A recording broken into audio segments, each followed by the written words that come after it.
नमस्कार सांग माने जय श्री जगन्नाथ। आज मु समस्त प्रिय फिश फ्राई बनाऊँगी। फिश फ्राई तो खाइबा को समस्त को भल लगे, खाइबा को जेमिति भल लगे ताहा बनया भी बहुत सहज। आपण माने भी निहाती थरे ट्राई करंतु, वीडियो को कंटिन्यू करंतु एवं नुआ नुआ रेसिपी पाइबा पई चैनल को सब्सक्राइब करंतु। फिश फ्राई बनया पई मु प्रथमे फिश को भल भाबरे धोई कि नेछि। एबे याको मैरिनेट करि नेबी। मैरिनेट करिया पई मु एथिरे स्वाद अनुसार लूण, हळदी गुंड, काश्मीर चिली पाउडर, सरिष तेल, बाटिकी रखिथिबा अदा और रसुण रो पेस्ट को पकेकी भल भाबरे गळे नेबी। आमिष जिनिस को मैरिनेट करिया टाइम रे सरिष तेल या ऊपर निहाती पकांतु, काहेकि ना सरिष तेल पकेइले मैरिनेट करिया टाइम रे बिल्कुल भी आमिषिया स्मेल हबनी।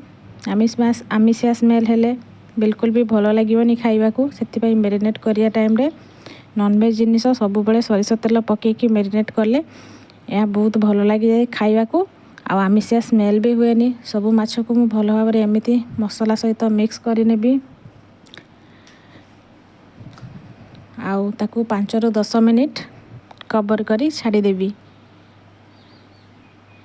तो एबे मु आम बाड़ी रे लगा आइतला भृषंग पत्र आनिकी ताकू माछ फ्राई रे तड़का लगेइबी। सेति पई भृषंग पत्र मु एठी नउची। भृषंग पत्र निहाती खांतु। भृषंग पत्र दे माछ को तड़का लगेले बहुत बढ़िया लगी थाए टेस्ट। आ भृषंग पत्र तो देह पई भी बहुत भल, तो निहाती खांतु।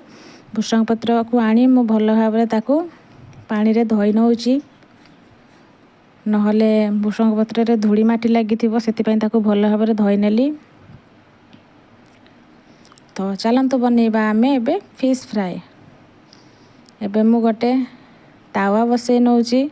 फिश फ्राईटा तावा रे कले बहुत भल लगे। आपण माने जो चाहिबे ताले कड़ाई रे भी करि परिबे। तावा एबे हमरो गरम हे आसलानी। मु एथिरे सरिष तेल पकेइ नउची फ्राई करिया पई। सरिष तेल को भल भाबरे एपट सेपट करिकी स्प्रेड करि नउची।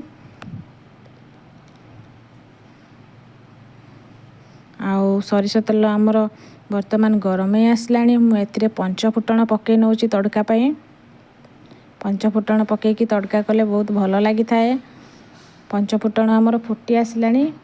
मु एथिरे तळीकी रखिथिबा भृषंग पत्र को भी पकेइ नउची। आउ बढ़िया भाबरे गोटे कड्डा तड़काटे प्रस्तुत कर दउची। आउ देखंतु तड़का हमरो रेडी। स्मेल बहुत बढ़िया आसुची। आउ एबे मु मैरिनेट करी रखिथिबा फिश को तावा रे पकेकी भल भाबरे ताकू फ्राई हेबा पई छाड़ी नेबी। देखंतु तेल भी अधिक अछि, जेमिति बढ़िया भाबरे फ्राई होई जिवो। सेति पई मु अधिक टिके तेल देइतिली।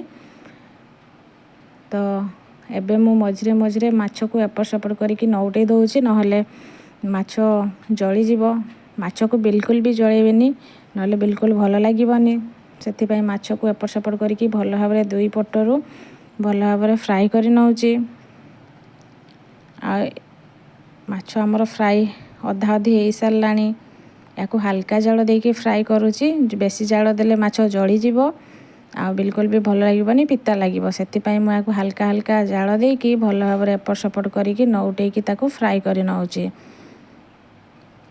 माछ फ्राई हे सारला परे माछर कलर भी ऑटोमेटिक चेंज हे जिवो, काहेकि ना फ्राई हे गेले टिके टिके जस्ट हमरो गोल्डन ब्राउन होबा जाय। देखंतु केते सुंदर कलर हेची। माछ फ्राई हमरो रेडी हे गला। आ एमिति सांग माने निहाती थरे बनांतु। माछ को प्लेटिंग करिया पई माछ फ्राई को मु एथिरे पुदीना पत्र, भृषंग पत्र, प्याज सब को पकेइची। आशा करछि ए वीडियोटी समस्त को बहुत भल लागिबो। चैनल नु आथले सब्सक्राइब कर।